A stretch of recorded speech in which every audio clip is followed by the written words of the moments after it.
Hello everyone, welcome to Vintage Rob 89, and today we have an awesome piece in front of us. I can't even believe that it existed in this particular line, and I'm happy I don't have to pay $100 for it, and I only paid $17, so that is really awesome. And it's the last Emperor Royal Guard I needed, so really cool. So today we have the Emperor's Royal Guard from Star Wars The Black Series 2016. So really cool figure. I can't believe I'm holding this because the vintage one from the vintage collection I've been trying to get the last few years, they go now for over $100 or even more. And I could see why, and we'll get into that. So here's the packaging, very different. I'm not going to put it back in once I take it out. You could see 2016 Hasbro. It's got a little story about it on the back. This one doesn't have a side number. I've seen most Black Series figures in the boxes have a side number on it.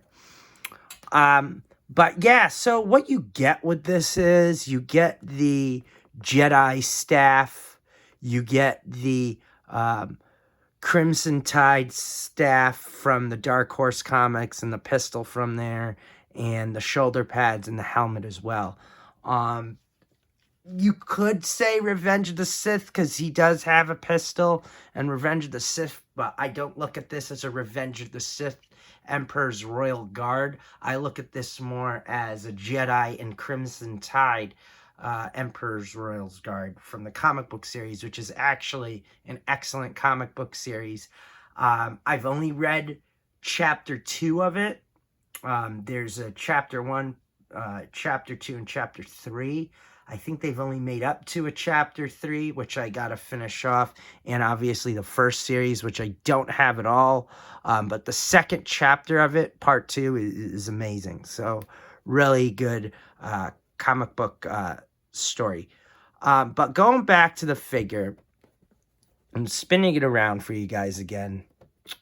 The other thing that I like about it too, this is probably the most screen accurate version we'll ever get of an Emperor's Royal Guard for modern Star Wars. I say that because I don't think you could get any more perfect than this. The cloth cape does the justice like the vintage one from the 80s.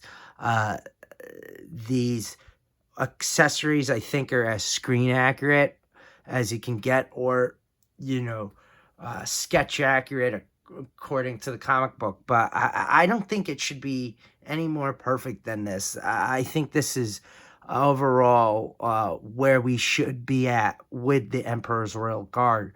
And only getting this for $17 and free shipping and on eBay, and there's a bunch of them on there. That's a steal.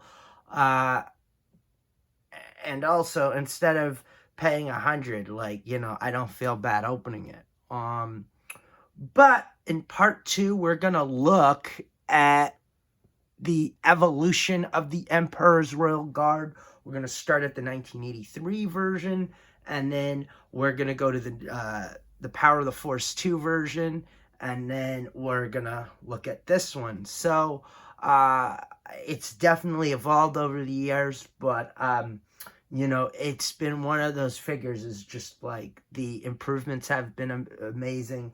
And it's one of those figures where previous sculpts, they haven't really screwed up on it at all. I'd say I like all the sculpts of the Emperor's Royal Guard, even if it's one that I'm not reviewing right now, which will be the prequel figure, which I'm not going to review, but I will review the ones based on the original trilogy.